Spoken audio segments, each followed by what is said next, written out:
Welcome, welcome, welcome. Good evening, guys. This is I think that's our 34th TransParents now. And tonight we have a very special guest. We have Rosemary joining us in Oklahoma, as you can see, with Jenny. But just to get mine, Amber, she, her pronouns. Follow me at TikTok at Moonchild77, and then I'm gonna let Jenny introduce. I am Jenny. My pronouns are also she, her. You can find me on TikTok at translovingmama. And I'm Rosemary. I don't remember what my TikTok is right now, but I am she, her also. You want to speak up a little because we have crappy audio. Okay. All right. Use your teacher voice. Okay. Your teacher voice. Okay, so this evening, we're going to let you share your experiences within, and from my understanding, from what Jenny had shared with me, like you had medical, like with medical community, you kind of had some pushback. You had pushback within the schools, and you really just kind of had all this momentum that made you have to really pull your child from that system. So really tonight is more about you just sharing your story so that people understand the struggles that y'all have gone through. And we really haven't had a lot of people come on to talk about prepubescent children that are struggling with this. Typically they're older kids that we've talked about on the show. And so I really, when Jenny came to me, I was like, oh yes, definitely want to talk about this, because this is another area that, again, you're asking for something very simple and you're still getting pushback on it. Mm-hmm. So where you could start wherever you want. Okay. Well, I mean, we definitely have had issues with schools in the past, but it's now it's kind of moved to this specific issue, right? Where we're struggling with him being misgendered and deadnamed at school, where I feel it's very unnecessary. And what I mean by that is I understand that in the school system you have to use legal names. I'm not asking for anybody to go above the law and change anything without documentation. And so I understand there are situations where they kind of have to misgender on paperwork and things like that, and dead name. But he goes, can I say where he goes to school? Why not? Okay. He goes to Epic charter schools. He does still attend, but he is virtual now, temporarily until I find a better option.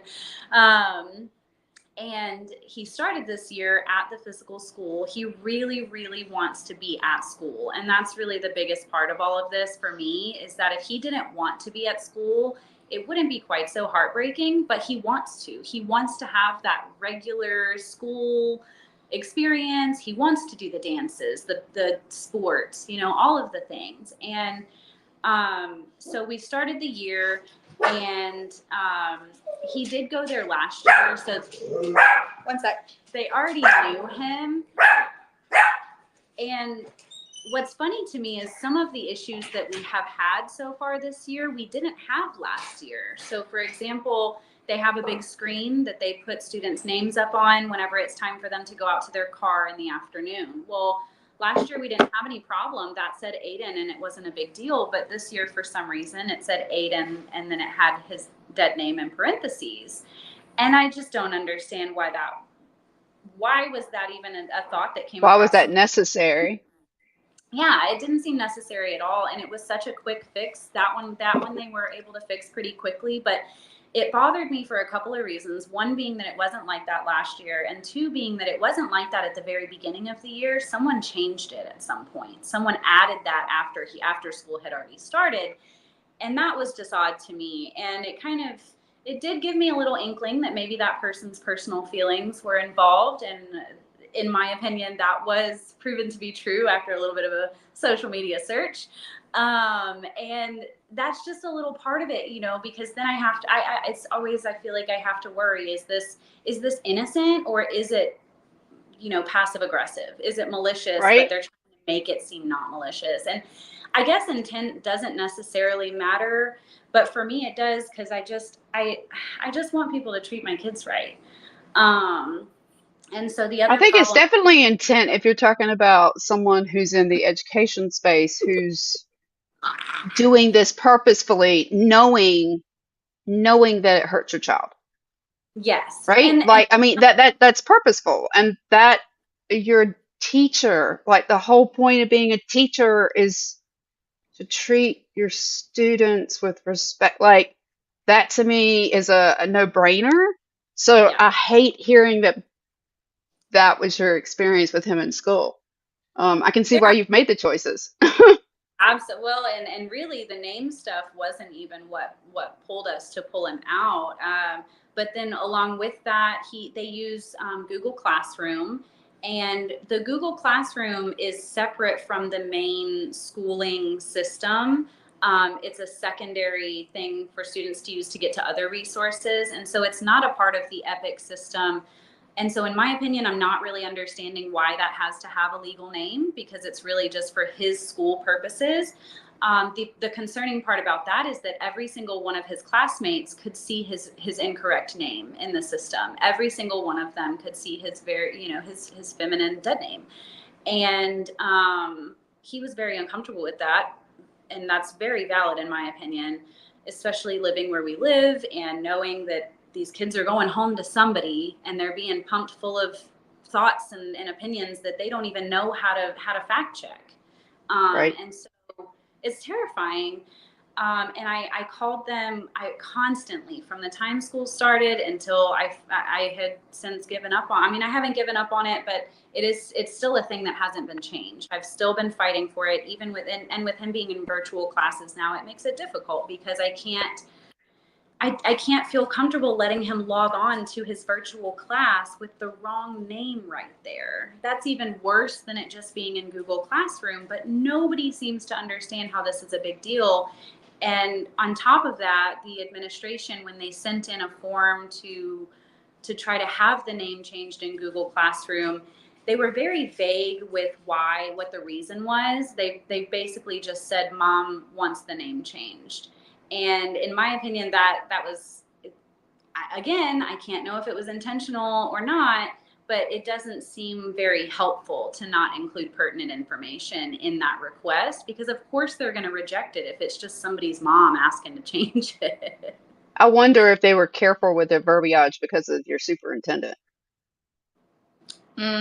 Potentially, but I Because still that would think be pushed back against them. We know his right hand man loves to go after, or right hand woman, I should say, likes to go after teachers specifically, right? So I could see where they were a right, little more vague in right. case Yeah, that got not out and that. exposed. They kind of covered, I hate to say it, they covered their butts for it. But that still doesn't help your Yeah, and child, which I feel like the whole thing should be about the kid. It should always be about the kid. You want them to learn, this doesn't help them yes. learn. This actually pushes them away from wanting to learn because they don't feel like that's a safe space. Absolutely. And that was a huge problem. I didn't feel like there was no empathy or compassion when I would meet with them about this. It was very much just, it's out of our hands. We can't figure it out. Sorry, we're trying, but there was never any like, we understand where you're coming from, or there was never anything that made me really feel as though they cared to change it. Right, And that's really the heartbreaking part for me as his mom, is that I just know how badly he just wants to have a regular just childhood and not have to fight for every little thing, down to his name being correct and where his classmates right, can see. Um, it was very upsetting for me. And now with the other situations that have happened, it is very apparent to me that their first priority when anything is a problem is to cover it up. That has been a pattern that I've noticed with them, and it has made things pretty difficult because they cover everything up, and so it's difficult to go and say, well, I have this complaint about this school, but they've covered everything else up, and so there's no way to prove that it's a pattern, or other than my own pattern. And I have plenty of proof to show that it is right. absolutely a pattern at this point. And so I want to say about 3 weeks ago was the first incident where someone had harmed him and kind of tried to pull him down off of a slide. He hurt himself. He reacted at the child and said something that he shouldn't have said. And from my perspective, what he said and what his actions were in reacting to being harmed was really what they focused on. It felt a lot to me like they were almost trying to build up a case against him, I guess, to say, well, this is happening. He's got these outbursts and things like that. And I didn't feel like that was handled very well. And then just the next week on Tuesday, I picked him up a little bit early from school, and it was about 2:00, and he had told me that he had been attacked by two students at the same time at about 9 to 9:30 ish, and then later on that day at about 12 to 12:30 ish time frame, and no one from the school had called to tell me that. He was bleeding, he was hurting in his ribs and his back. He requested an ice pack. He requested to see the nurse. He was rejected on all of that. He was refused. And no one called to tell me what had happened. They also didn't send the little girl, the main aggressor in that situation. They did not send them home until the second time that it happened, even though she had admitted to it the first time in the morning. And as you can imagine, I have quite a few complaints about that. Are you in the same, I hate to ask this question, are you in the same district? Jenny, do you know where I'm going with this? Mm-mm. No. No. So Epic I actually used to work for Epic. They are the largest charter school in Oklahoma. I have opinions about them, but I understand why parents, having worked for them, but I understand why parents choose that route. And, no tea, no shade, Rosemary's doing what's best for her and her family. But, right. I have pretty strong opinions about that organization. It is definitely it comes across as being like pro kid, but it's very capitalistic. I know that I would say it's whatever's best for their buck. And I was going to say, so if they don't respond to this though, and it makes Rosemary say, you know what, I'm just going to take my kid out, and they don't have to do it for anybody else. Right. It's very easy to honestly get those kids out of the system. Then we don't have to deal with this. I don't want to be that parent or that person that says that, but we've seen it happen over and over again. And particularly, I know Oklahoma has, we've definitely seen it go on in Oklahoma. So that doesn't, I hate to say it, it doesn't surprise me, but I feel like that's an easy way to cover themselves is by, if they just half respond, right? Give you the basic whatever, then maybe mom gets frustrated and mom pulls her kid and we don't have to deal with the situation anymore. And we don't have to deal with pushback from the county. We don't have to deal with pushback from that superintendent. Well, you're touching on the exact thing. When you have, it's all top down, right? So when you're in a state like ours and everything, is already very politically against our children, and against, public education, they're just generally kind of against in red states like ours. She's in one of the Carolinas. I always forget if you're North or South Carolina. North Carolina. She's in North Carolina, so she's got it a little bit worse than us in some ways, a little bit better in others. But when you have it from kind of the top down, against your kids and against, things like public education, social services, when you're in a red state like this, it isn't just a school district. School districts are doing what they're getting from the Oklahoma State Department of Education, which is what they're getting, obviously, from the legislature. So it all trickles. Thanks, Ronald Reagan. It does actually trickle down, and it's garbage.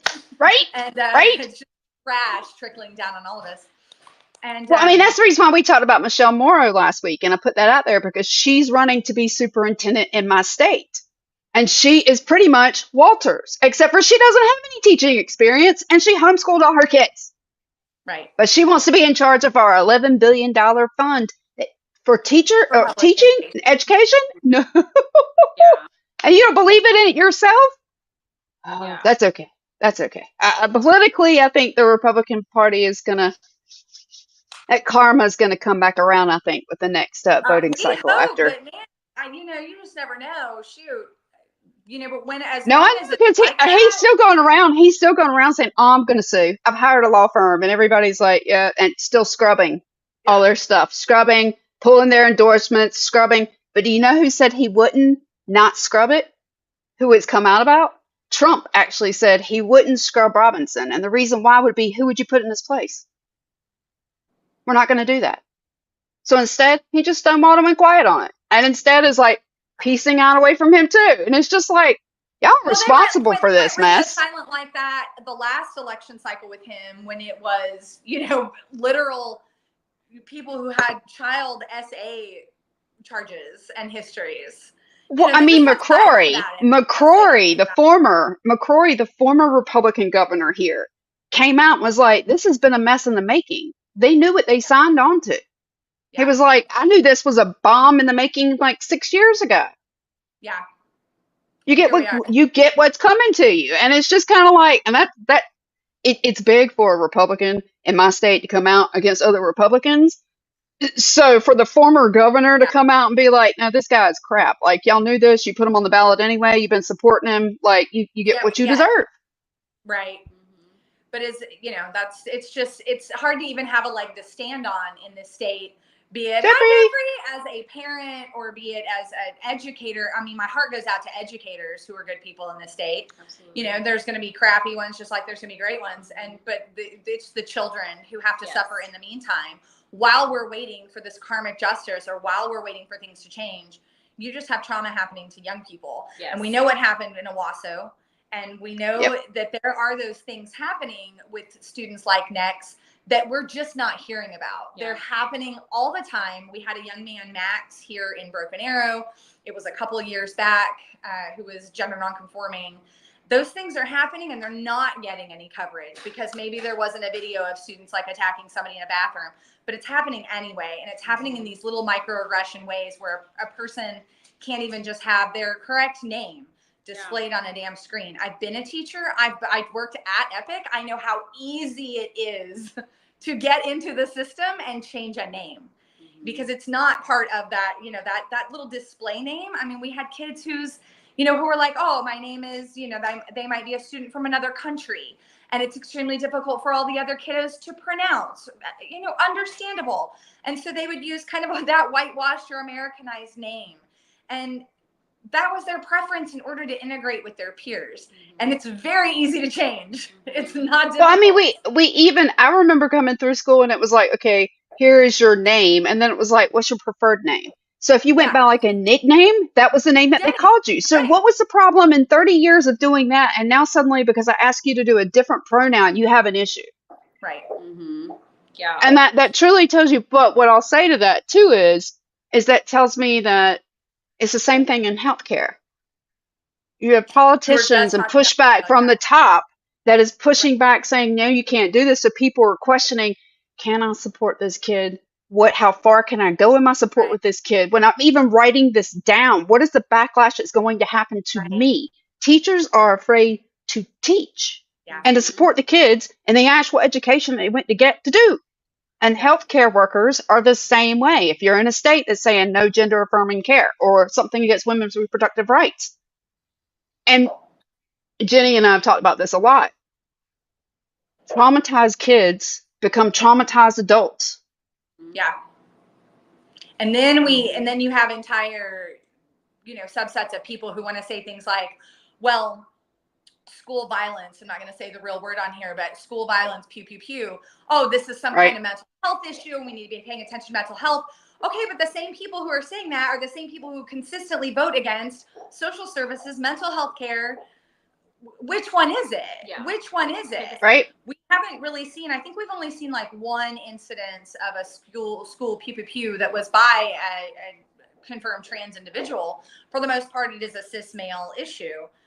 In the history, there have been 3. In the history of school shootings, there have been 3, including that one. 3. And the other 2 were not on their own. They were like either a duo or a trio that went into a school setting, and one of them was. But that's how little that happens, because we know how many. We don't even have to discuss the numbers on school shootings. Generally speaking, when it comes to harming, trans people generally turn it on themselves. They harm themselves. And people who don't want those people to be alive anyway, why would they care? It doesn't matter to them. Oh, that's really sad. Depression's a thing. And instead of whenever it's another kid who does that to an entire school, it's, are we talking to the bullies? Are we bringing up why aren't we holding these bullies accountable? Bullying's wrong. Right. So it's fine then to But talk this about. is bullying. But this is also Yeah. bullying, and Yeah. this is, and Jenny and I talked about it specifically in Oklahoma. We're not there yet. We're getting close, and if Maura gets in, cross our fingers that doesn't happen. But if she got in, it would be state sanctioned discrimination, Yeah. Yeah. state sanctioned bullying. Like literally from the top down, you've got somebody up there who is like bullying every, honestly, kid who's in the school system. Yeah. If you don't conform, if you don't do what I want you to do and meet Yes. what I say is how you should act, then Yes. we're going to bully you. And that, Yeah. Jenny and And I've that talked kind about it before. That's not teachers. That was yeah. never teachers. And that kind of is, it ties into our story too, because the reason we ended up at Epic was because we had so many problems in the Broken Arrow School District here in Oklahoma. Yeah. Very red here. Very red. Epic was a last resort for us. Epic was not our first choice. It was not even really, I mean, I knew, Jenny told me, it's not necessarily the best thing to do, but I felt kind of like I was pushed into a corner because I had already tried Broken Arrow and my child was choked at school by a different kid, and my other kid was pushed down by a teacher, and nothing was done about that. So I've been having years and years of fighting with schools. This is probably, I think, the 5th year I'm fighting with a school because I just want kids to be treated like humans. And that's the thing, is they say that they're for safety for kids, but you're not, because you're not keeping kids safe. Because when that happened, when my son was choked by another student on the playground where there were cameras, nothing was done. He was still forced to be in class with that child. There was, and then they hid behind, and I don't know what law it is, and maybe I should look it up, but they hid behind whatever law it is where they say, well, we can't show you the video. And that's what Epic did too. We can't show you the video of the attacks. We have to protect the identity of the other students. We can't even tell you how this student was punished, what consequences this student received. We're not allowed to do that. So how is this system set up in a way to allow the parents and the children who have been harmed to feel like they're sending their kid back to a safe environment? And on top of that, when things happen, the school wants to say, well, we didn't know about that. When these big events do happen at schools, I hate to call it a big event, like it's a good thing. It's not, obviously not a good thing, but the school is so quick to be like, oh, well, we didn't know. Or when a student chooses to in their life, the school is so quick to say, well, we didn't know about that. We didn't have any idea about that. Yes, you did. You actively worked to hide it, cover it up, and act like nothing happened. So which is it? Like Jenny said, which is it? Do you really want to keep kids safe, or what do you really want to do? Because at this point you're saying one thing and doing another. And like you guys said, it is very systemic. And that's one of the hardest parts, being a parent facing it. I even talked to a police officer last week who told me he knew of another parent who had an issue with Epic and went so far as to go up to the meetings that Epic holds that are open to the public, and they were escorted out by police. They were not allowed to stay and be a part of the meeting. And that doesn't scream that you're wanting to keep kids safe to me. What I can tell you is that pulling my kid out of school is not the last that they're going to hear from me. I already have a pretty great start with finding out all of the laws and policies that they broke in not keeping my child safe. And I do intend to send that to anybody and everybody that I can. And that does not, I mean, that it could include the news. It just kind of depends on how froggy I'm feeling, I guess. But I think if we just pull our kids out of school and just, then who's being punished? A child who wants to be in school, who wants to socialize, who deserves the same fair access to safety, to quality education. He's no less deserving than any other kid. And he, the victim of assault, is now being, you can put, and even the teacher who responded to Rosemary and said, well, if you want to go virtual, we totally understand. And here's how to do that. Why is my kid now having to be removed from a place where he wants to be and couldn't even get an answer back? We're social creatures. We're social creatures. And so, this is his formative years. This is when you're creating those socialization skills. And again, when you're talking about harms, you're isolating a kid who wants to be in school, who wants to communicate and participate. And they're cutting off his access. Yeah. Another thing I think is a huge problem. It's not necessarily, it's not trans specific, but it's very relevant to trans children and all children. I definitely believe schools, and again, I know it's a systemic problem. We're not working with a lot right now. I'm not putting the pressure on teachers. I understand it's not their deal, but I think we have a huge lack of appropriate communication around trauma. I think there is not good education in how to treat people who have trauma. And an example of that is the first incident where my son was hurt. Like I said, he had an outburst. He said something that he shouldn't have said. And he told the assistant principal as he was walking to his office, I have trauma from a previous school, or a past school, I think is his exact words. I have trauma from a past school. And in my opinion, that coming out of an 8-year-old's mouth is pretty emotionally intelligent. And the assistant principal didn't know what to do with it. His response was, well, that didn't happen here. You're just going to have to move on. And I'm really blown away at the fact that that was his response. And when I went into his office to educate him on what my son was talking about and how it was important and how his response was inappropriate, he had nothing to say. There was no emotion that I could sense to see kind of how he was feeling about what I said. He just was kind of like, okay, like he was just letting me talk just so that I would feel better. And in addition to that, his teacher at that school tells kids all the time to just stop crying, rather than just give them a few minutes to go to the bathroom or, take a walk or go see the nurse or, just whatever, just have a minute.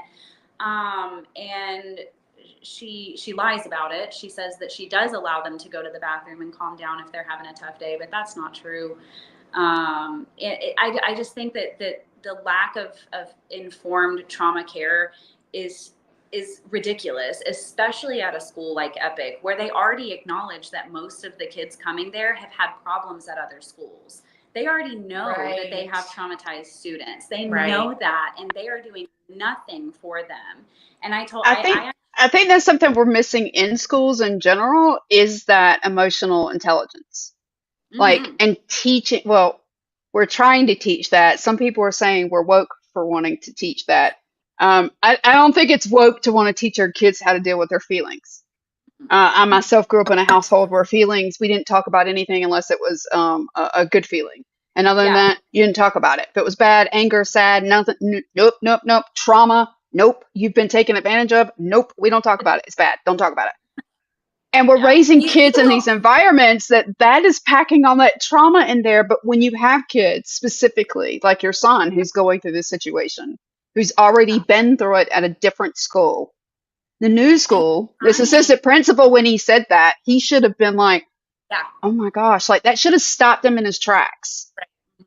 And you will reduce bullying when all young people are made more aware of how to deal with emotional situations, to deal with that kind of level of self-control. It's very easy to say, hey, that should happen at home. It should. You're never going to hear me disagree. It absolutely should. I don't know why it's not. Sometimes you're talking about kids coming from toxic households themselves, or households in which, like you were just saying, step it down. Okay, it doesn't take much time every day to incorporate compassion into a learning model. So if you can incorporate the Bible into teaching, then you can very easily incorporate any from a history to math to freaking social studies, you name it. You can incorporate compassionate, and emotional problem solving skills in all of those. It's super easy to do. I did it with my kids starting at very young ages. And that in itself will reduce bullying whenever you raise the EQ of all of us as a society. Absolutely. I mean, that's in healthcare too. Like we talk about that between my two different schools, that I went to a public nursing school and a private, and my private was heavy empathy, heavy compassion. Small class, 45 of us. Teachers that had 30, 40 years of experience coming in, honestly, on wheelie walkers to teach, because they still had that much passion for what they did. And then I went to a public school of like 150, where I'd say 50% of my instructors had less than 3 years of experience on the floor. And Yeah. the students, I sat at the back. I was deaf, or I'm partially deaf, and so I can't hear if somebody is speaking behind me. It muffles everything for me. Number one, I can't understand what's behind me, but I can't understand anything in front of me either. So I always sat at the back of class because the loudspeakers, the audio at the top of the stadium theater seating we had in nursing school, I was right by one of those. So I caught everything. And I could still see, but I could also see like all the way down Candy Crush, Candy Crush, Candy Crush, Candy Crush. Yeah. And it was just like, and I was mid 30s, they're in their 20s. So like I got it, but at the same time, it was just like, but I saw that on the floor and reflected in their patient care. They didn't know how to communicate with their patients. And then if they did, it was for 10 minutes to get their vitals, go log it in, and then play on their phones for the next 45 minutes to an hour or the next time they need to go check. Whereas I was running up and down the hallway, spending that time with my patient, learning more about them, helping them not feel as alone. Like that's a very isolating place. And when I can look at education, it's kind of the same system. We've suddenly missed. We have more teachers who go into teaching. I don't know that it's for degrees because, like, I mean, I just think like I looked at going into education. My stepdad's an educator, and you have to have a ton of heart, I feel like, to go into it, especially because teachers are typically underpaid in red states, like way underpaid. And here we used to have a scholarship that said if you work for 7 years within the state, we'll pay off your student debt for going to get your nursing degree or your teaching degree. And then they took that away. The Yeah. teacher It's fellows, they stripped that it's too away. expensive. Right. Yep. And so it's like, and you wonder why people don't want to go into education. You're not Right. paying them enough. Then you won't help them pay for their education. Like it just, and the brutality, like my stepdad left. He went through, he taught high school math and he got nearly jumped like 4 days in a row in his hall. And kind of was like, I think I retire. Like, I think I'm just done. Yeah. Like, there's not enough compassion because what you said early on, like, these kids go home and they're getting this from somewhere. And I always say, we're not born with hate, we're taught to hate. Yeah. We're taught to hate. And so those beliefs of those parents, you're seeing be portrayed in the classroom. So having taught at Epic, I'm very familiar with the type of family that relies on that kind of instruction. And they generally fall into a few categories. And one is a family similar to Rosemary's. You know, we've had trouble because of maybe bullying or the education system, like maybe I have neurodivergent children or, you know, whatever that case is. And so they're better off in that smaller setting that's a little more like homeschool style. Then you have, you know, parents who bring their kid because their kid was the bad kid. Their kid has been consistently kicked expelled out of schools, and they come there. And then you have the alt-right, and it is 100%. It is far more of those than we realize in there. I recall, you know, you could see it in their homework assignments because mine were middle to high school students. And so we might have maybe a history assignment. I think one of them was on Guantanamo Bay, maybe even. And I could tell whose parents had essentially like written their students, you know, paper on it because it was so heavily like political. Like you would see how heavily right-leaning political, and how many parents would call me and say it was, we were reading, what's the one? It's about Scrooge. A Christmas Carol. We were reading A Christmas Carol, and how many parents called me and said, we don't believe we're Pentecostal or we're this and that, and we don't read about spirits and we don't read about ghosts, so my child will not be participating in that reading. Cool, we can read another book, like whatever. I'm not here to dog anybody's religiosity, but you know, within that, that's the people who start these charter schools, they don't care. They're here. Cool. We don't care why you're here. We know we're meeting a need and we're going to get some public funds for doing it. So awesome. And it's just sad because it's such a missed opportunity. It's such a missed opportunity to go, if we know that this is our student population, and we can write off the religious nuts because like whatever they're doing is what they're doing. But if we know that we're dealing with students who've been traumatized and students who are troubling students, why aren't we creating an education system that's unique to serve those students in different and unique ways that we can do, because we're not worried about the overhead of a classroom building or 7 hours of changing instructional. We do have that opportunity to dig down deeper and work a little more closely with that student population because the class size is so small. So it's such a missed opportunity. But I want to jump back to what we were talking about, because you had kind of segued over into the medical care topic. And that's something that I know Rosemary struggled with also. I know she didn't really super get into kind of the beginnings of this. Her son is 8. And right now he's at a kind of social transition point. I know a lot of people have very big feelings about young people who are trans. Oh, they can't possibly know themselves. And oh my God, you're going to go put them on hormones or give them surgeries, which is completely ridiculously untrue. But, they don't know what that looks like and what that means. For Aiden, it's a different hairstyle. It's different clothes. It's a different name. It's different pronouns. That's it. It's just a very socially easy, can change our minds and do whatever at any given moment. But she did want to start talking to people about, hey, as this gets closer to when it's time for menses, what do we look at? What do we need to be doing?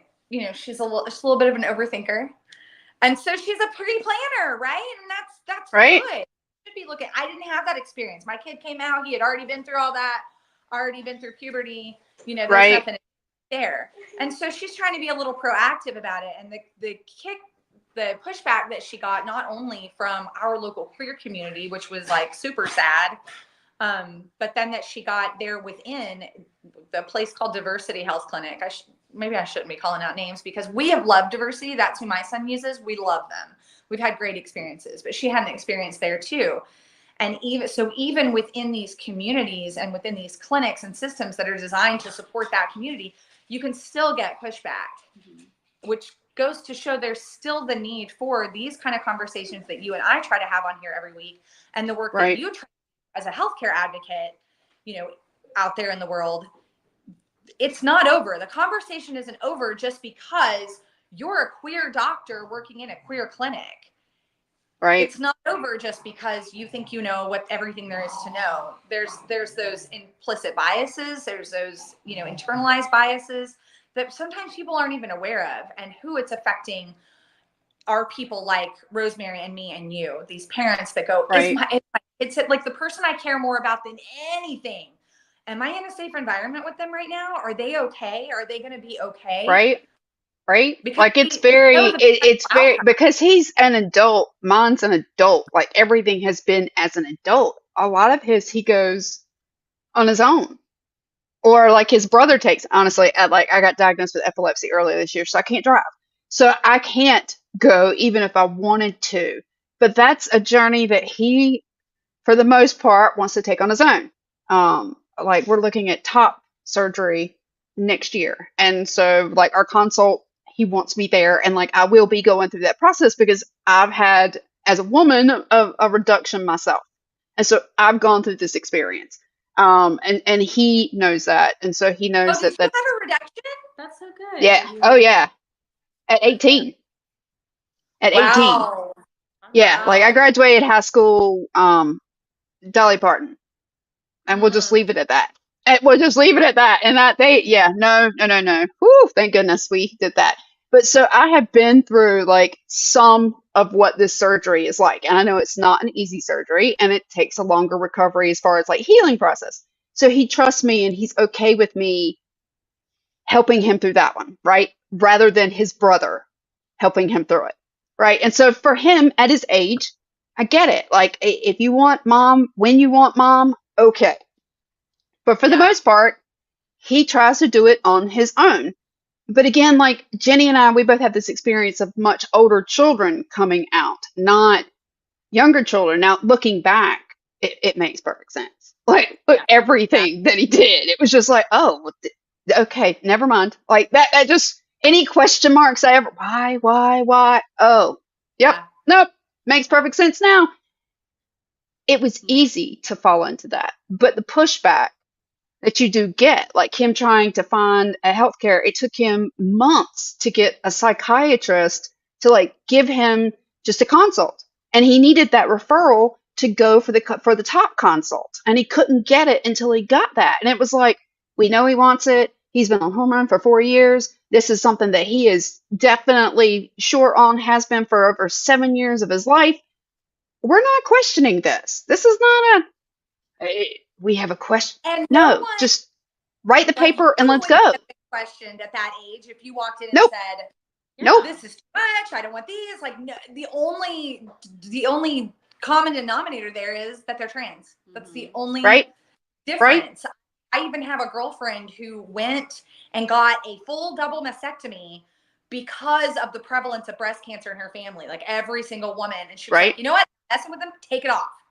Before Right. she'd been diagnosed, before anything happened, nobody batted an eyelash. Yeah. Nobody batted an eyelash. Took them right off. Yeah. I think the only thing anybody ever questioned me on was I was trying to have a hysterectomy at a partial hysterectomy, but a hysterectomy at 23. And like my uterus had gone nuts. And so my insurance company came back and said, well, what happens if your husband does? And I'm like, what does that have to do with my uterus? And they were like, yeah, but you may decide you want children. Like we don't, and honestly, their policy was they didn't do it under the age of 25. And they were, and because I was 23, but I really had been having like a year of abysmal issues, and nothing quite qualified me for emergent. So it was like she just has to deal with this until it gets to an emergent. And my doctor was trying to be preemptive. By this time? I had, yeah. So the woman on the insurance company, when she pushes back on me about it, she's like, we don't do it on 23-year-olds. I'm like, look, and they said the husband thing. And I said, what? Wait. What does my husband dying have anything to do with this conversation and my uterus? And she was like, well, you might get remarried and you might want more children. And I said, whoa. So a man I have not I was like, well, no, what I told her, I was like, whoa, you are assuming something about my body. And that I've already given birth to 3 children and I'm not delivering any more babies ever again. Period. Right? My choice. And they wouldn't take it. They would never take it. My doctor, it was considered experimental at the time. Now they do it all the time. But I had an endometrial ablation where they like fry the lining of the uterus. Yeah. And most women have like a period return in 3 to 5 years. Mine never came back. 23, never had it back. Woohoo! Thank you very much.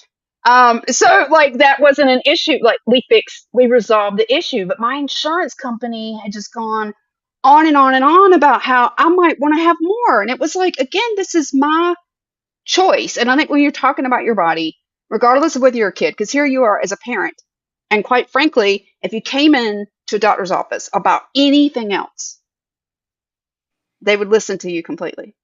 Yeah. That the child's up at night, that the child's not sleeping, that they seem upset about something, like they would take every single one of your concerns at heart and listen to them. But if you come in talking about this issue, it becomes this varied range. And what I noticed in nursing school is we were never taught how to support this population at all. Not about their bodily autonomy, not how to respect them, and not even in the breakdown of, okay, in peds, how would you support this population?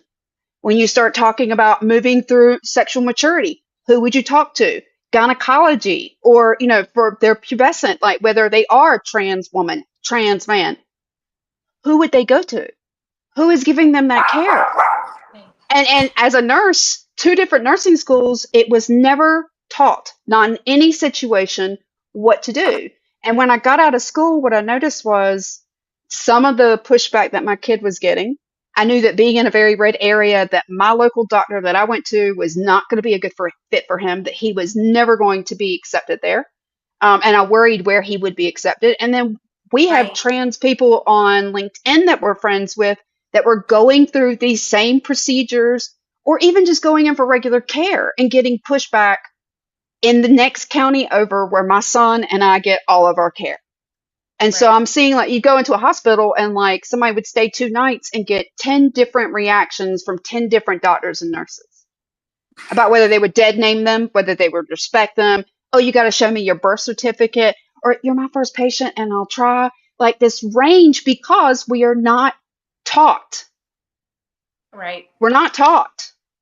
And that was a major, like it's not even taught within the books. I only learned, honestly, anything about bodily autonomy and gender identity from an elective. one that I chose, not that was recommended for my Right. program or that I had to take with my program, called human sexuality. And at And the how end of it, people in and red states look, not going to take that course because they already have an issue with it because of their religious right? or otherwise upbringing. They're not even going to elect for that. Okay, well, here's the funny thing about that one. That was it's the number one, well, it was the first Bible college in North Carolina, right? This is the Bible college I got this information from. At the end of the class, I go up and including like we had two women that had come in that were married that had shared their experiences of how they had to leave the state to go to different states to have their children so that both of them were honored on the birth certificates, but then they would come back here and like the insurance company would make the other one like do DNA tests to say that they had any relation to get any coverage because they were here. So I go up to this teacher, and I can tell you that my son, even though he had not come out anything yet, had been looking at top surgeries since, I don't know, like 10, because he knew my side of the family, right? Knew this was preview, was already looking at them. And I Wow. went up to this teacher in human sexuality and said something to her about my child is already looking at gender neutral chest surgeries. Yeah. And she just looked at me and said, good luck with that. So you're Wow. teaching the course, but you still don't uphold that and she is a nurse who worked, she was like, oh, it's horrible. From birth from birth to death. Because she not only did she work in the morgue and she went and identified like at the scene, she also delivered and worked in the women's clinic. hmm Wow. And this is the pushback I'm getting from her. And I'm like, aren't we supposed to give all people we just ended a class where you were talking about upholding their bodily autonomy and now you're giving me pushback? Mm-hmm. One of my Yeah. favorite teachers. And I was just like, oh, well, that, okay, whatever. I,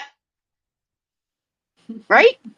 I mean, Yeah. enough so that I can tell you that I have never come out on this on my Facebook page because of so many nurses from both of those schools. And I Right. don't know what their reactions are going to be. And I don't Mm-hmm. even want to start that. Like, please don't disappoint me about the whole entire profession. Like, I don't Right. want that preview right for my kid. I don't even want to think about that. And instead, What? that's why I talk about it though, because it's important that our kids, not only in school, but that again, that you as a parent, when you go in, you feel like your kid is getting the attention that they need, no matter what the age is. You're Yeah. not asking for a whole lot. No. No. No, I'm asking for safety.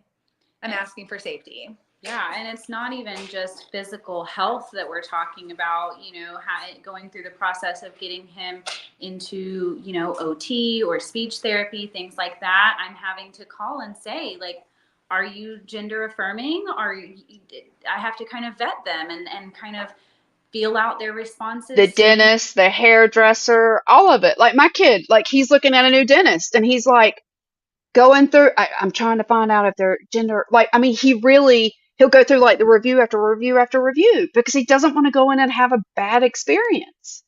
You don't want to feel unsafe, and No. that's and to go back to the schools, and I did kind of want to touch on how you said like empathy and emotional maturity should be taught at home, and that's true, but all of it ties together for me in the way that we were never meant to raise our kids alone. Right. We were meant to have a community, we are meant to have a village, and so yeah, it's on the parents, it's on the doctors, it's on the teachers, it's on the counselors, the nurse, the principal, it's on everybody. We're supposed to all be looking out for each other's kids. You're at the school and you're telling me that you're going to keep my kids safe, and then you don't. You're a doctor and you have pledged an oath to keep kids safe, and you're not, and you're harming them just by refusing to call them their name. Like that is still harm. Your oath says that you're not going to do any harm. You are doing harm. And that's the thing, is that all of this comes back to, yes, we need to raise our kids right. And I'm glad that I have taught my kids about emotional maturity and intelligence, but like, it's not just on us, and not everybody has those resources, and it would be quite Right. ableist to say that it's only on the parents, because how do you teach something that you don't know? How Well, I mean, what, for 12 years they spend more time with their teacher in ways than they do with us awake. Yes, and I mean, we've had problems going back to daycare. There was a daycare teacher that smacked him because she didn't know how to regulate her own emotions. And there's all kinds of things happening, and these microaggressions and just full out aggression it's happening everywhere. And it's not only a lack of treating kids right, but people are going out of their way. I mean, you have to think about it to hit a child. You know what I mean? And if you don't, if it's just so second nature to slap a child, then you definitely should be seeking therapy. It shouldn't be in childcare. Professional opinion, you should absolutely have at least one therapist. I mean, and so it's just so big, and it's just such a big part of our life. Nothing can just be a normal human experience. Everything is, well, I have to call and vet this place. I have to see if I know other trans people who have seen this provider and make sure that it's safe. And it shouldn't be that way at all. And I did cite a lot of the time with a lot of the stuff with the school. Even I cited what happened to Next, and I brought that up, and I said I have a very valid reason to be concerned. And that was not met. That didn't have the gravity for them that it had for me. But yeah, it's been that way. Doctors, we haven't had very many problems with doctors, thankfully. But we do have to have that conversation of this is your first time here. They're probably going to call you the wrong name. They're probably going to call you the wrong pronouns. I'm really, really sorry in advance that this, and at the ER, having to kind of wonder, are we going to get a doctor that's going to be respectful or not? And these are things that I would just love to see not have to happen. Right? It shouldn't be a question of whether or not you uphold you're respectable to your patient. Like, when did this become a question? Like, that really, COVID really kind of brought that out for me. But that, and for honestly, the last probably 5 to 6 years, and specifically the last two, but we've been seeing a ramp up on pushback on the trans community within medical treatment. So for you, Rosemary, if you don't mind me asking, when did Aiden start to question? Well, I definitely, looking back, like you said, I can identify as young as probably 4, starting with like, I want a boy haircut. It was constant, and, but officially he came to me and told me, it's been about a year now, maybe a little over a year now. And it's funny, it actually happened after I decided to change the name that I use, because Rosemary is not the name I was given at birth. And I decided to change that. And all of a sudden he was like, well, I have some things to say That kind of too. opened that opened the door. Because I asked that because I've got a friend who has multiples, and one of the multiples, and I never had to ask questions about it. Their name is kind of a gender neutral name. But I started noticing that one of them that was assigned male at birth started wearing dresses, and I would see, like, with the pictures of the multiples together, um, trying to look and favor more like the female sibling versus the male sibling. And the dresses continued and the hair grew out, and I realized, oh, okay, I get it. And there's no big deal, but she was allowing her kid to figure that out. And that's why when you mentioned that, that's why I wondered how far back, because as far as I know, and now I want to say they're pretty close in age with Aiden, but they were already beginning to, like, self-express as probably about 3, I would say. If I'm not badly fooled, I'd say about 3 they were already expressing this. And Aiden was what, 3 or 4? I mean, he already was much. He was a lot like a little boy, like in the things he wanted to. I mean, he is a little boy, Yeah. but in the things he wanted to wear, and even in his behavior, much more like what you would consider a typical boy. Much more Right. out there, much more physical, much more, whereas Masculine. See little girls like my daughter Gwen a little more introspective, a little more, you know, the parallel play that they do or the types of play that they engage in. There is a reason. It's not just because we steer them. There is a reason that different genders, you know, kind of gravitate toward similar things. That's cool. But It's your interest. And I think for them, they're just questioning it. So I think leaving that door open for them right. to figure it out. Because again, Rosemary, to your point, like you're just letting Aiden figure this out. Like it's literally a name and pronouns. Like how it's not that hard. Right. Yeah. I mean, compared to the trauma it does to you and the trauma it does to him. Why? I just don't get why it's so difficult, especially when we're talking about little kids, right? Why it's so hard for people to just step aside. It's not your kid. Like, I get you don't understand it. Step aside. Like, really, you don't have to be verbal about it. You don't have to push. And even if you're a physician or you're a teacher, your position, your profession says that you're supposed to be upholding every person. Mm-hmm. And I know that one thing that Rosemary noticed was because she did a little investigatory discovery always on this one teacher's socials, and this teacher was very vocal about their political standing. And you know, I am not here to tell anybody what they should or should not do on their socials. I am very vocal about where I stand. But when you're in those care and, you know, community helper positions and you make that glaringly obvious, it does draw into question, then what are you doing in this field? In that profession, right? In this profession where there should be a level of neutrality about things like a gender. That shouldn't matter. I mean, we were always taught as nurses, like, no matter what your stress level, like if something's going bad in your marriage that day, your kid's stressing you to hell out, whatever it is, the dog died, it stays at the door. Like all that stays at the door. Your patient is number one. And so to start seeing people think it was perfectly okay to treat someone different because of their gender identity, like it really did it was like banging my head against a brick wall. Like, but this is healthcare, right? Like aren't we all here to do the same thing? And it was very apparent that we weren't. Yeah. Which is why I'm not a nurse. Yeah.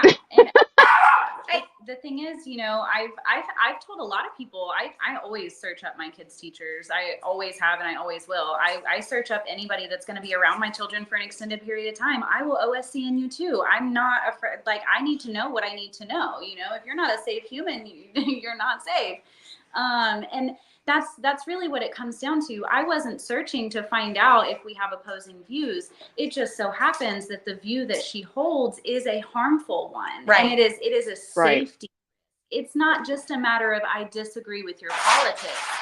You support someone who, if he had it his way, would put my child in harm's way, would probably put me in jail. Right. You know, I'm from a state where they're either talking about or now have passed something where they're at least talking about putting parents in jail for supporting their children and affirming their kids, right? And I, you know, that it just doesn't make any sense to me, because the alternative is that our child doesn't get to continue to live, unfortunately. You know, that really is the truth. And I don't think anybody would consciously choose to do something that's going to impact their child's quality of life. And so why is anyone expecting me to? Why are you expecting me to not support my child and potentially do a lot more harm to him? Mm-hmm. Because there's no harm being done to him right now, just allowing him to be who he is. And I think there are a lot of people in this world who would view, not necessarily me specifically, but someone in my shoes as a harmful person. You know, being a member of the LGBTQIA community, I am deemed a groomer. I'm deemed all of these things. And you can look me up on OSCN, baby. I am not any of those things. But the people who we're trusting to care for our kids and keep them safe, a lot of them have been convicted for things like that, especially if you start looking at churches. You know what I mean? Like, and so I am always going to look people up. The P's, pastors and politicians. Got it. That's My only regret is that I did not screenshot it because now it is deleted because I mentioned it to the principal. So. Oh, wow. That's our friend. Yes.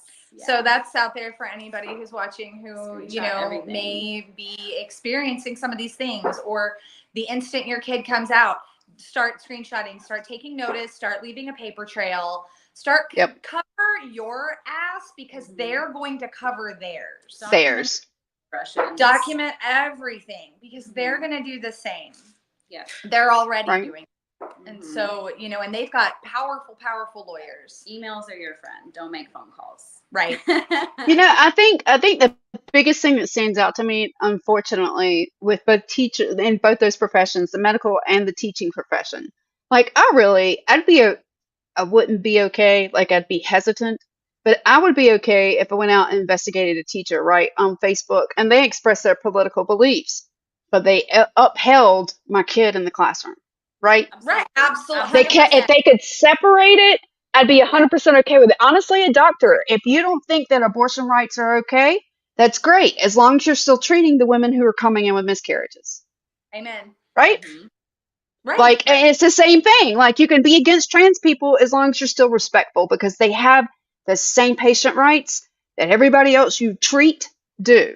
And so I don't think it's going too far. Like, I think people misunderstand that. I think they want teachers to fully be like, oh, you're supposed to embrace my kid. And I think medical professionals think like it's the same thing, the trans community. I have to uphold your beliefs. No, you don't have to uphold the beliefs. You just have to be respectful. Do your job. Just do your job. Do the job. If your job is to provide healthcare, then provide healthcare. If your job is to provide safety and education, then do those things. Mm-hmm. Yeah. Believe whatever you want. Not harm. But it just go to show that it just bleeds into every, I was always taught that character is destiny. So it's kind of like, and I'm going to go ahead and bring him up. It's kind of like with Trump. You can't look at the man and go, okay, well, he's crass, he's soulless, he's a sociopath, but I like his policies. That's who he is, and he is going to bring that into anything he does. You almost can't separate it. So while I love what you're saying, and it's like, I don't care what your political beliefs are as long as you're doing this in the classroom and this, it's almost impossible. So how can you not bring what you believe? Well, I mean, it is. I think that's the question that I have, though, is when we're talking about, say, you've got teachers that are already in and healthcare professionals that are already in, they've been on for 20, 30 years. How do you bridge that gap? And that's my only thing is to bridge that gap because we can't, we have shortages in all those fields. You have shortages in, right? It is learning. It's continuing education. It's exposure to different kinds of people and different kinds of situations. And being open-minded. Right. But it will even open the minds of people. People may come in very close-minded. My parents this year are not voting for Donald Trump. And they may not be voting for Kamala Harris, but I'll tell you what, this is a very different place than we were in 4 years ago. Mm-hmm. So it does open minds to be exposed. I'm so proud of them. It does open minds to be exposed. I want to give Dr. Diana a shout out in this moment. If you don't know who that I'm talking about, look at our previous episode. She's in there. She has a book coming out called Transgender Families. I am getting a copy for people in my family this year for Christmas. The more that we have that exposure and the more that we have these conversations, but as long as it comes down to, doctors, as soon as they hear, her bring her child in and say, oh, by the way, he goes by this name, he uses he, them pronouns, if that boundary comes up immediately, I don't even call it a boundary, that wall comes up immediately that says, oh, well, crap, I'm dealing with a crazy woke person, whose child is mentally ill, then the proper care isn't going to be received. It's not going to be given. And so we're just trying to break that down to just be like, don't even worry about that. Just treat a human being, say these names, say these pronouns, and move on. Because it's not gonna affect you. You're gonna go home and you're gonna go to sleep tonight, and you don't have to worry about whether or not, somebody that you think is a little boy is wearing a dress. It doesn't matter. Don't worry. Yeah. It's just not your business. Worry about the business that pays you. Right. Just yeah. No, take care of the ear infection or the physical or whatever needs to be done, and let us go on about our way. But no. That is for parents like us and kids to even go into a situation. When Jesse hurt his ankle, it was the simple act of seeing those pronoun pins on his cisgender male nurse's uniform, that man never had to say what his pronouns were. His pronouns were evident just looking at him. But having that pin on immediately told us we could let our guard down. We didn't have to go in there and just start talking about him being trans. We treated an ankle injury, but it was just the You were on weight guard. You didn't feel like you needed to be on guard and careful with your wording so that if he was in the room, that nurse, that you'd have to worry about they were going to go say something or just react differently to your son. And that's the point, is there shouldn't be a difference in treatment, no matter who you're treating, whether it be or treating, I say, as a healthcare professional or educating, from the school space. My mouth is starting to lock up or something. I can't spit it out tonight. But yeah, like I do think, oh, and we do get political on here. In fact, the friend that's coming on in a couple of weeks, their group, they're not political, which I found interesting. But everybody, you do your own thing, right? Like I get it. Like some people honestly can't deal with the mental brutality of it. That's the only word I could term it. The last few years, it's traumatic. But when you have a mission, then that mission is whatever that is. The way Rosemary and I know each other is through a support group that is very into being like, hey, we don't worry about outside issues. We don't worry about what anybody's political affiliation is, what the color of your skin is, what your gender identity is. We don't worry about any of that stuff because we're here for a common goal. And that common goal is the most paramount and important thing that we're going to worry about. We're not going to worry about any of that other stuff. And, within that, you end up with these groups that actually do worry about it or do, and that's okay because you can always go find a different group. But I do like that, a group can say, hey, we're going to be apolitical or we're going to be politically agnostic because our mission is this. And if somebody from that political side ever needs to come into this space, we need to know that it was a safe space for them always, that we didn't ever discriminate them for that reason. And it does help people to feel safer. So I do like that element of it. Yeah. There's a time and a place for sure. And absolutely the state of everything, it for me, I've always been a person who feels like I have too many feelings, and that doesn't, I don't know where that comes from because, my household didn't talk about feelings either. But I feel things so deeply. And so the state of things sometimes can be very, very heartbreaking. Like that's just really the biggest part. And the heartbreak leads to hopeless, and then the hopeless leads to depressed. And so, sometimes being neutral is harm reduction because you're not allowing yourself to go to those depths when you know that you're not able to, and I, I've also heard it said that being neutral is a privilege, which it is. Being able to be neutral in certain situations is absolutely a privilege that I have that other people don't have. And, there are other people who are privileged to not know have to deal with the struggles that I have to deal with, and so we all have a certain level of privilege, but I think it's also harm reduction sometimes to be able to say, like, I'm going to honor myself and know that I can't get into that right now, or I can't really look into that because it's going to be too harmful. So I think that's important too, but I mean, it's also important to find your people and to know that you're safe with who you're safe with. And so all around, I think it's good to be able to talk about it or to be neutral, Right. I was very outspoken on my Facebook page during 2022, like Rovember, right? Because the way, versus Wade and all that. And I was very, because women's reproductive rights before trans rights was like my heartbeat and bodily autonomy. And so when that was going on, like I was very vocal about voting for your uterus and for your daughter's uterus and your sister's uterus. And honestly, And my sons, yep, absolutely. right. Well, I had family who blocked me because that was my stance, just for women's rights, and they were women. Yeah. But that was their religion and that was their politics, and I was just kind of like, and so they were very happy in November of 2022 when I left.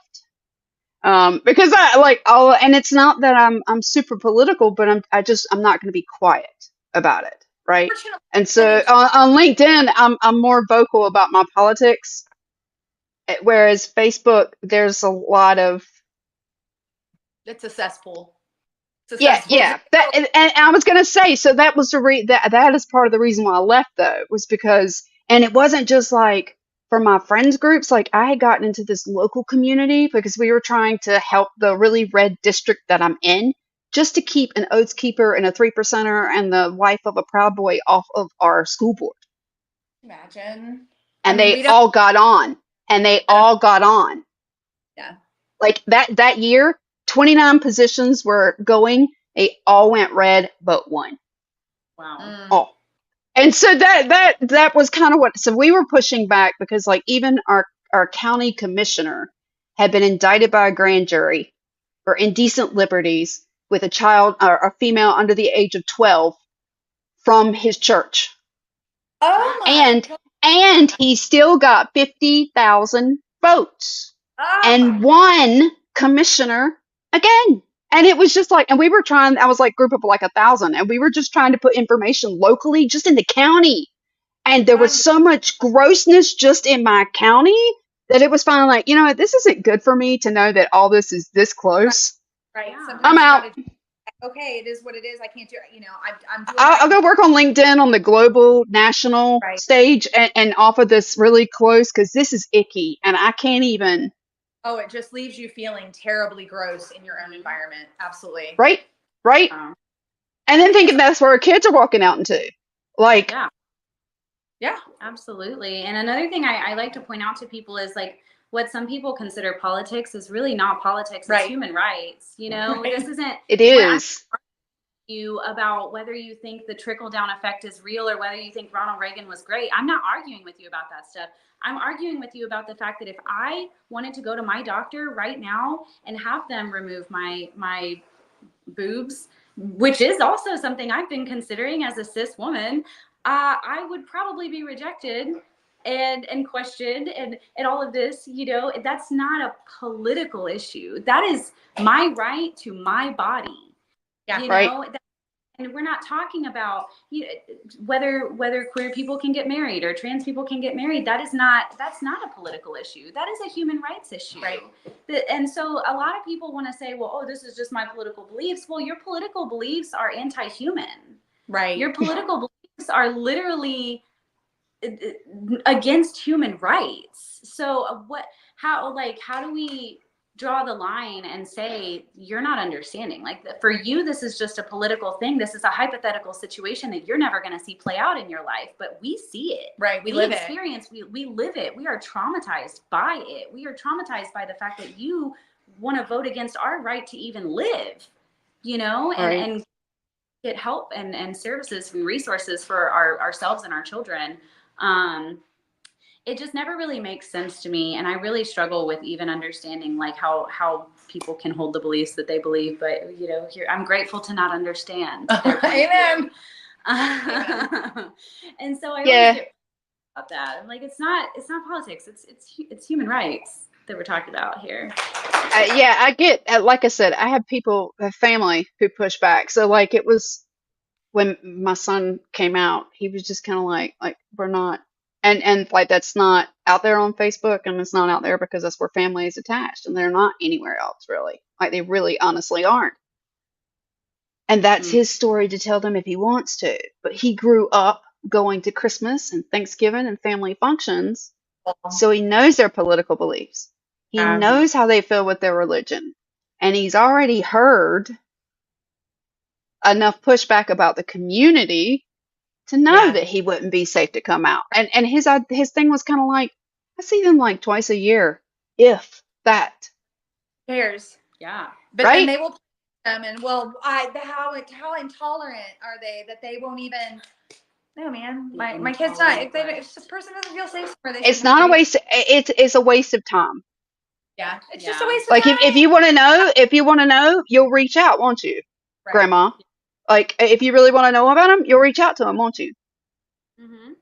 Absolutely. And I know when Aiden first told me who he is, and you know, we talked about all of that at first. You know, there were some choices where he was like, I don't know if I really want to tell these people my new name, or you know, he was being very selective with who he felt comfortable telling his new name to. Right.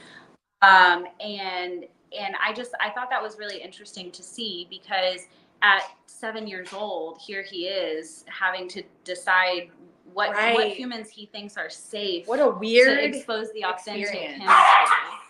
him to, and I That just is thought interesting. Like, I didn't think about it from that young of an age, like really kind of thinking about who am I going to be safe with here within family. Child should never have to do, especially within their own family. No, ever. That's not even a thought that should cross their mind. No. Well, once again, we have gone far over. That's what we do here on the TransParents We podcast. do. We don't worry about it. We really don't. I'll say that this will be split up into two, like 37 mish parts on TikTok to get it out there. So instead of like one, it'll be 2 parts, but it won't be the first time. It happens frequently. We just go until we're done.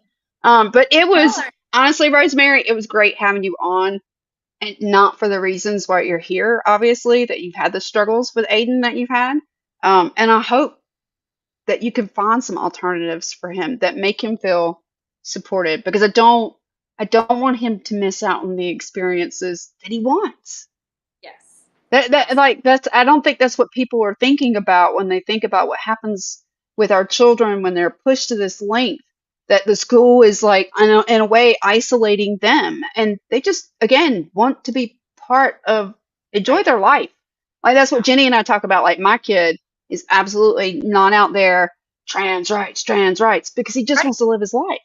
Right. Yeah. And that's their, like, why should he have to? He shouldn't have to go out there and be like, let me wear the badge for everybody and tell you why you should treat me right. Yeah. And I don't want him to do that. I would rather be like upfront, vocal. In fact, I haven't name dropped. I won't name drop. Like, he can get a name change, and I won't drop it because of the fact that right now he is no longer attached to me at all. At all. So if somebody, because I do look at going into legislation. So if, and when I do, not as easily tracked. Because again, red area, red district, red county, red state, although I'm hoping we might go blue this time. for it. No, there's Robinson may have messed that one up enough. He might have dug a big enough hole. I have no idea how willing I am to take one for the team to put some of our GOP leaders in compromising situations. Like, I've done that for free before. Same. Like, no Go problem. Twin powers Like, activate. boom. Sign me up, put me in coach. But hurry, because I'm still a little bit cute. Like, a few years from now, I still have a chance. But, like, put me in. Honey, the stories I could tell you with the things I already know. And should. Oh. Girl used to do some scandalous stuff back in her day. And I'm just here to tell you that most of the people the circles that traveled within my orbit were predominantly red. And, it's interesting. It is interesting. Right? I mean, that was my circles too for about 25-ish, 30 years. And then, out. Yeah. Yeah. Put me in. All right. Listen. Okay. I'm going to roll us out next week. I do believe we said yes on Hallie returning. Okay. So next week, everybody, we will finally have her. Very, very proud.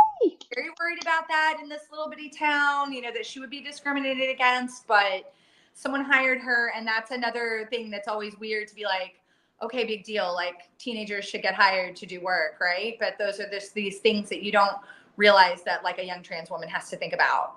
Yeah. Right. So very excited to talk with her. Right. Yay! Awesome. So with that being said, we are going to get ready to roll out here. Thank you again, Rosemary, for joining us this evening. And Jenny, as always, for being a great co-host. And next week, I'm going to assume Hallie's going to come on with you. So just send you the link. I'm going to do it just like this. We may Sounds good. be on a laptop with a good microphone. So fingers crossed. Woohoo! We'll see. All right. Well, with that being said, good night, everybody. Good night. Bye. Love you. Love you, dogs.